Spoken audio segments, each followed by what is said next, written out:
जा करके पूछते हैं, लिंग मतलब योनि भी होता है, तो सही क्या है? तो लोग इस पर बहुत अधिक बहस करते हैं, परंतु मुझे ये लगता है कि उसका भी कोई अर्थ नहीं, इस बहस का कोई अर्थ नहीं है। जिसको जिस रूप में लगता है उसको उस रूप में लगने देना चाहिए। यह क्योंकि ना तो पूरी तरह से आपकी व्याख्या सही हो सकती है, ना तो पूरी तरह की उनकी व्याख्या सही हो सकती है। क्यों? क्योंकि ये पूरी व्याख्या इसी दुनिया की है, और इस दुनिया में ना तो कोई चीज जो है पूरी तरह से सही है और ना ही पूरी तरह से गलत है। शिवलिंग को अलग अलग स्वामी विवेकानंद ने भी जो है इसको एक्सप्लेन किया हुआ है, और इसको कहा है कि निराकार ब्रह्म को पाने के लिए ये साकार ब्रह्म की सीढ़ी के रूप में है। अच्छा एक्सप्लेनेशन है। जिन लोगों ने इसे भगवान शिव की योनि मान लिया उनका भी सही है कि तुम जिस रूप में देखना चाहते हो उस रूप में देख लो। अगर भगवान शिव के बाकी जो है शरीर के जो है अंग का दर्शन करते तो भैया इसके भी कर लो, क्या अंतर पड़ जाता है? तो ऐसा कोई फर्क नहीं पड़ता है। तुम जिस रूप में पूजना चाहोगे शुद्ध मन से जाकर के उस रूप से पूज दो, तुम्हारी पूजा सफल हो जाएगी। इसी तरह से अभी एक जो है मदनी साहब है, ये बड़ा मुझे हमेशा से लगता है कि राजनीतिक व्यक्तियों को धर्म पर बात नहीं करना चाहिए, है ना? जी सर। इनको बिल्कुल इजाजत नहीं दी जानी चाहिए कि आप राजनीतिक व्यक्ति हैं और आप धर्म पर चर्चा करिए। जैसे सुधांशु त्रिवेदी जो है बोलते हैं, सुधांशु त्रिवेदी जो है यहाँ तक बोलने की हिम्मत कर जाते हैं कि राम अभी तक जो है ठुमक ठुमक करके चलते हैं और राम को जो है अब जो है धधक धधक करके चलना चाहिए। अरे भैया, राम आपके गुलाम तो है नहीं, है ना? सर क्लास में हूँ, अभी थोड़ी देर में आपको कॉल करता हूँ। तो राम आपके गुलाम नहीं है कि आप समझाने की कोशिश करेंगे कि राम कैसे चलें। सर क्लास में हूँ, 2 मिनट बाद, मतलब 1 घंटे बाद आपको कॉल करूंगा।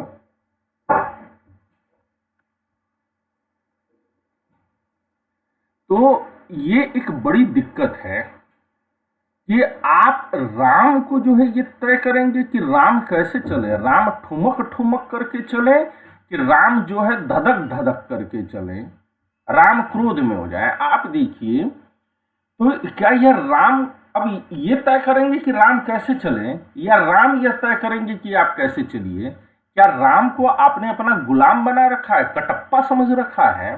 हालांकि राजनीतिक व्यक्ति हमेशा ये जो ईश्वर हैं, पैगंबर हैं, इनको अपना कटप्पा ही मान करके चलते हैं और अपने हिसाब से उनका इस्तेमाल करना चाहते हैं। और पहले भी क्लास में जो है उनकी धर्मनिरपेक्षता वगैरह की व्याख्या पर मैंने चर्चा किया है, और मैंने दिखाया कि क्यों वे बहुत गलत हो जाते हैं और क्यों राजनीतिक व्यक्तियों को धर्म की चर्चा मना होनी चाहिए।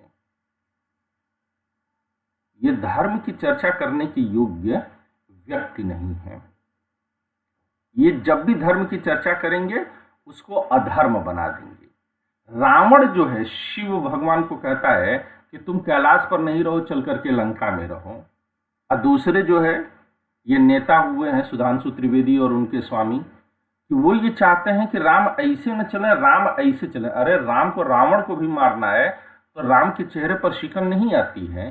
कृष्ण पूरा महाभारत लड़ जाते हैं, शिशुपाल ने उनको 100 गालियां दे दी तो भी शिशुपाल को जो है मुस्कुराते हुए कृष्ण मारते हैं। उनके लिए मृत्यु, जीवन, धर्म, अधर्म, ये सब इसी संसार की चीजें हैं जिनमें कि ना तो पूर्ण सत्यता है ना तो पूर्ण असत्यता है। ये समझना बहुत जरूरी है। उसी तरह से एक हुए हैं मदनी साहब। अब मदनी साहब ने क्या कहा?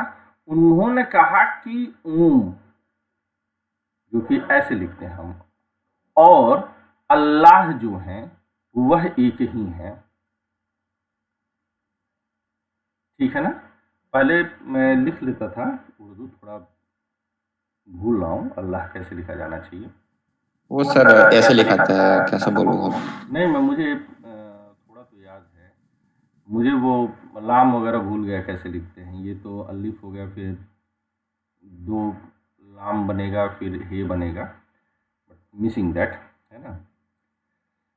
वो आदत छूट गई है। तो ओम और अल्लाह एक हैं। और इन्होंने कहा कि मैंने बड़े बड़े धर्माचार्यों से पूछा कि जब तुम्हारे राम भी नहीं थे, जब तुम्हारे शिव भी नहीं थे, तो बताओ मनु और श्रद्धा किसकी पूजा करते थे।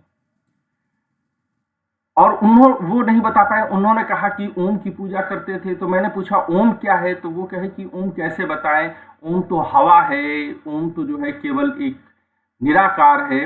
अरे मदनी, तुम भी राजनीतिक व्यक्ति हो। धर्म का चोला ओढ़ करके तुम्हारे जैसे पाखंडी लोग, ना तो तुम अल्लाह की समझ तुम्हारे अंदर है और ना तुम्हारे अंदर ओम की समझ है। धर्म को जरा सा भी अगर तुम समझते तो तुम समझते कि शिव जो है अनंत और अनादि है, शिव अजन्मा है।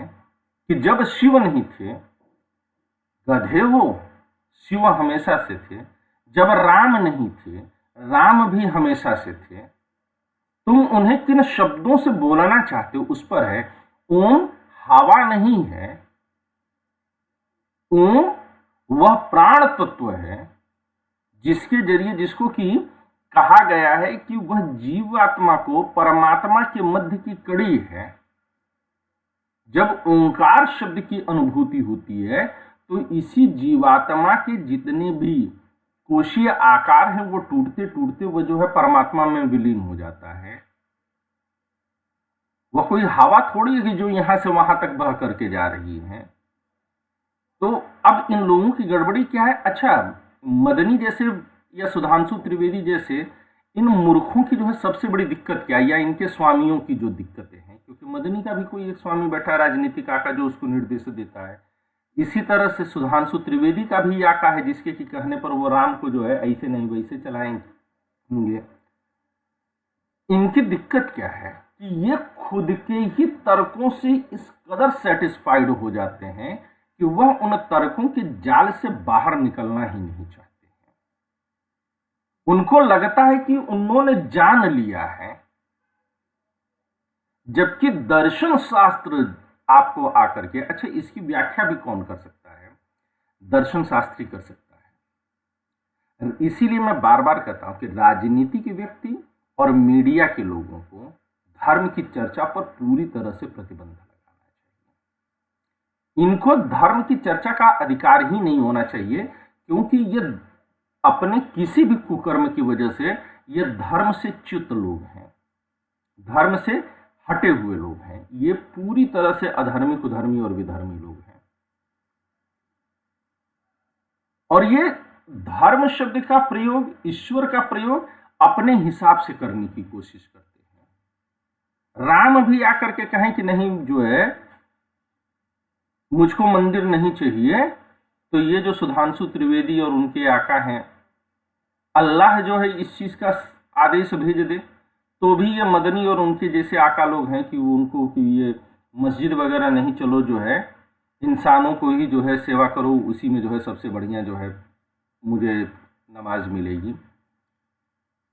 नहीं मानेंगे ये, क्योंकि उनको ये पता है कि जिस दिन ये मंदिर और मस्जिद खत्म हो गए उस दिन उनकी धंधा, उनकी रोटी खत्म हो जाएगी।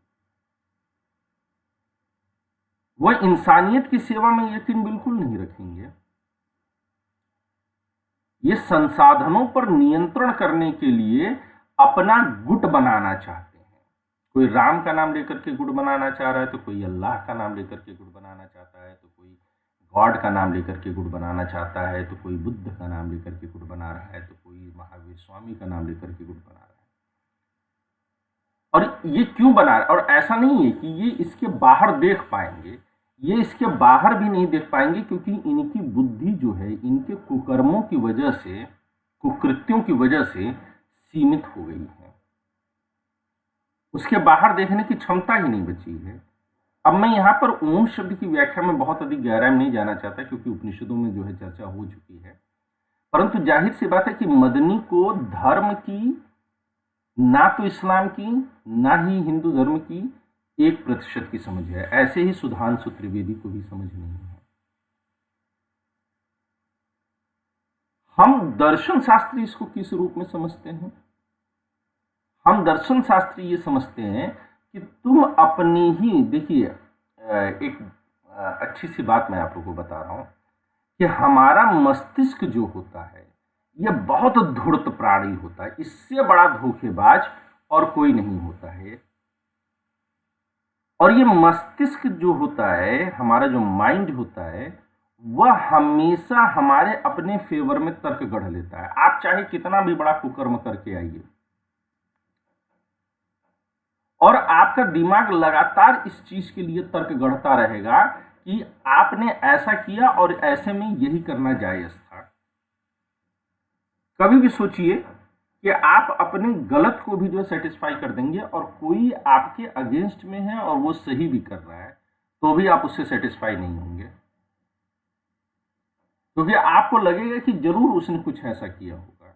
तो इन लोगों का भी जो माइंड है वो इन लोगों को लगातार धोखा दे रहा है।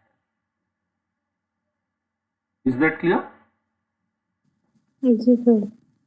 जी हमेशा सर। इस चीज को याद रखिएगा कि आपका दिमाग आपको जबरदस्त तरीके से धोखा दे